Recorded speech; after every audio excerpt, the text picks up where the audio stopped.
Hey, I'm Argig. I am a Sonic speedrunner, retro game and indie game enthusiast, probably trying to beat personal best in a number of Sonic games. I've got a goal where I want to earn a top 10 speedrun time in every mainline Sonic games. That's the goal for me right now. I think I've got about 12, 13 games already in top 10, but there is about 57 plus games still to go. So it's a long journey. Sonic Robo Blast 2 is actually a fan game that's been in development for 20 plus years now.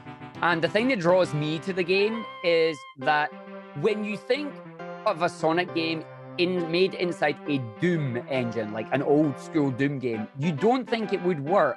But there's just something about the game. The controls are so smooth, but it also has that sense of speed when you're playing it. Like, the game itself is ridiculously fast and ridiculously fun to play as well. And when you add all the speedrun techniques that are available, it just gets even faster. And honestly, it's phenomenal. Like, it is a really polished game to play.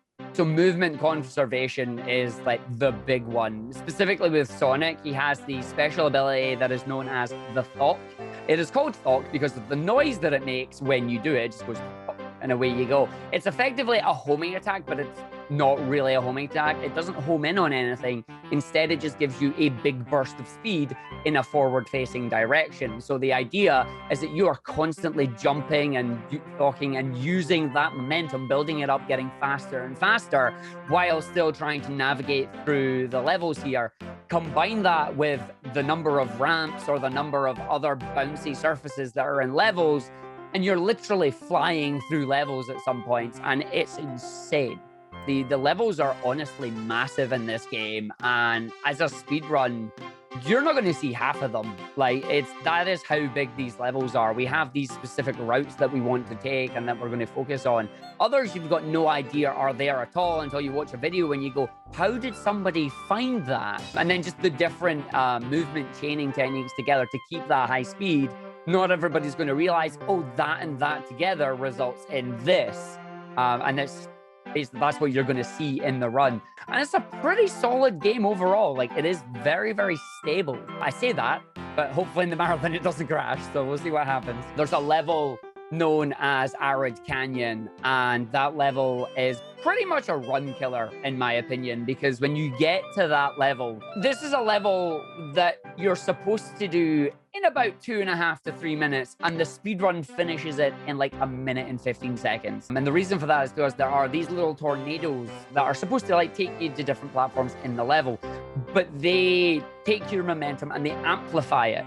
So what we do is, instead of going the intended route, we will jump in there, we will boost our way through, and we will skip large chunks of the level, to the point where if you miss any of the jumps in the sequence of events, that's it. You're back at the start of the level, and you've probably lost upwards of like 30, 40 seconds, depending on how far in the level you were when the mistake was made. So that's one of the harder areas. Another area is, honestly, there's 2 boss fights. There is Fang, who is just an absolute pain in the bum because he is jumping about everywhere, and you have to try and snipe him if you want to do it quickly.